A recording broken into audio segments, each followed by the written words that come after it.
You set your phone down at 11 p.m. and went to sleep. When you woke up, an AI had already answered your emails, booked 3 meetings, and rescheduled your dentist appointment.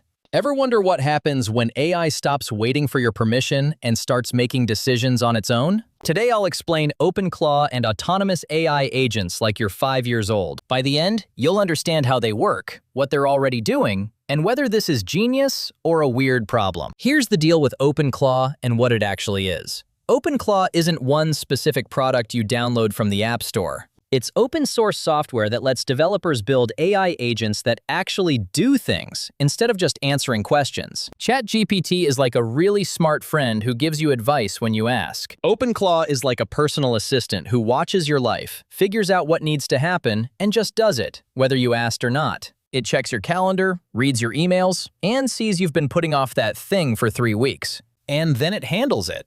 So, what makes it different from regular AI you already use? Most AI tools wait for you to ask a question. You type something, it responds, and that's the whole loop with you in control. But OpenClaw operates on something called autonomous agency. That's a fancy way of saying it doesn't wait for instructions. It takes action based on goals you set once. You tell it something like, I want my inbox at 0 by Friday, and it starts working on that goal. Reading emails, sorting them, drafting replies, deleting spam, and flagging the important stuff. All by itself, without you touching it. You wake up Friday morning and your inbox is clean. You set the outcome and it figures out the steps. But here's where it gets wild with how these agents actually learn. These agents don't just follow a script, they adapt to your habits. Let's say you usually get coffee at 9 a.m. and OpenClaw notices that pattern. After a week, it starts pre-ordering your coffee at 8:50 so it's ready when you walk in. You never told it to do that. It just learned your routine and optimized around it. Now, imagine that same logic applied to your entire day, with all your meetings, emails, shopping, and travel plans.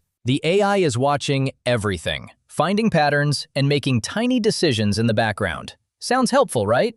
It is, but it's also kind of creepy when you realize how much access that requires. Here's how it actually works under the hood. OpenClaw connects to your apps through APIs, basically little doorways that let software talk to each other. Think of APIs like those pass-through windows at a restaurant. The kitchen doesn't come to your table, but the window lets them communicate and hand things back and forth. OpenClaw plugs into your email, your calendar, your Slack, your Amazon account, your banking app, whatever you give it permission to touch. Then it uses a language model, the same kind of AI that powers ChatGPT, to read and understand what's happening in those apps. But here's the difference. It doesn't just read, it writes, it clicks, it submits, it acts like you.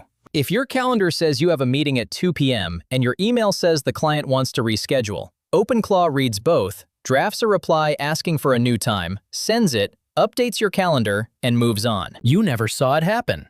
Now let's talk about what people are already using this for, because it's way beyond just email. Some developers built agents that monitor their bank accounts and auto-pay bills the day before they're due. Others built agents that scrape job sites, match listings to their resume, and auto-apply to anything that fits. There are agents that watch your subscriptions and cancel the ones you haven't used in 60 days. Agents that track your grocery list and order refills when you're running low. Agents that read news articles, summarize them, and drop a report in your inbox every morning. One guy built an agent that negotiates with customer service bots to lower his cable bill. Some agents are even more aggressive. There's one that monitors flight prices after you book a ticket. If the price drops, it automatically cancels your reservation and rebooks at the lower rate. Another one watches your credit card statements and disputes any charge that looks suspicious. It fills out the dispute form, uploads evidence, and follows up with the bank. You just get a notification that says, Dispute won, and $47 appears in your account. The AI handled everything from detection to resolution.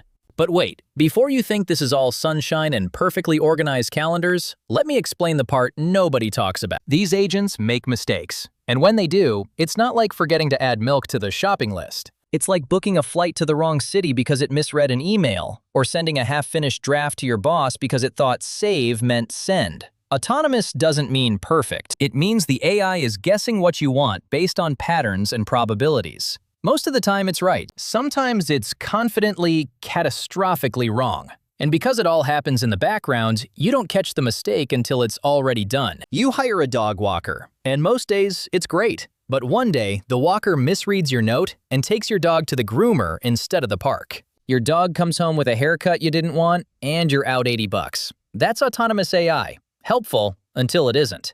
And you don't get to supervise every decision because that defeats the whole point. The error rate matters because these agents have real consequences. An AI that accidentally orders 50 pounds of cat food instead of 5 is funny. An AI that pays your rent twice in 1 month because it misread a confirmation email is a real problem. And you can't always undo it. The money's gone, the email's sent, the appointment's canceled. Here's the thing about access and what you're really giving up. These agents only work if you give them access. Real access. Not just read my calendar, but more like read my email, send messages as me, access my bank account, make purchases on my behalf, track my location, and log my habits. You're handing over the keys to your digital life. Most of the time, it will be fine. But when it isn't, you're the one stuck dealing with the mess. This matters to you because the AI agent trend isn't some niche tech experiment anymore. Google's building agents into Gmail, and Microsoft's adding them to Outlook. Startups are raising millions to build agents for sales teams, real estate agents, freelancers, students, anyone with repetitive tasks. Within 2 years, you'll probably be offered an AI assistant at work that handles your scheduling, your reporting, your follow-ups. It'll be optional at first, then it'll be expected. Then everyone who doesn't use one will seem slow. The pressure to hand over control won't come from the AI. It'll come from everyone around you who already did. So where does this go? Right now, OpenClaw and tools like it are still in the early adopter phase.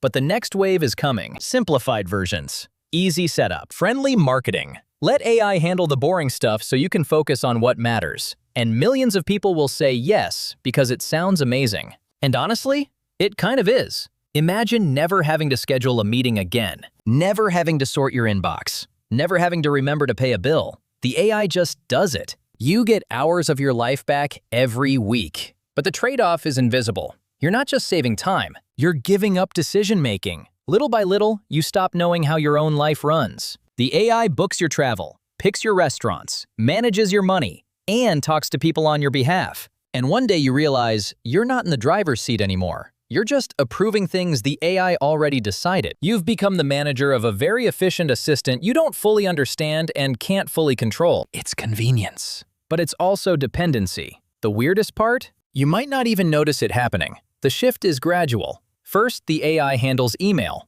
then scheduling, then purchases, then conversations. Each step feels like a small upgrade.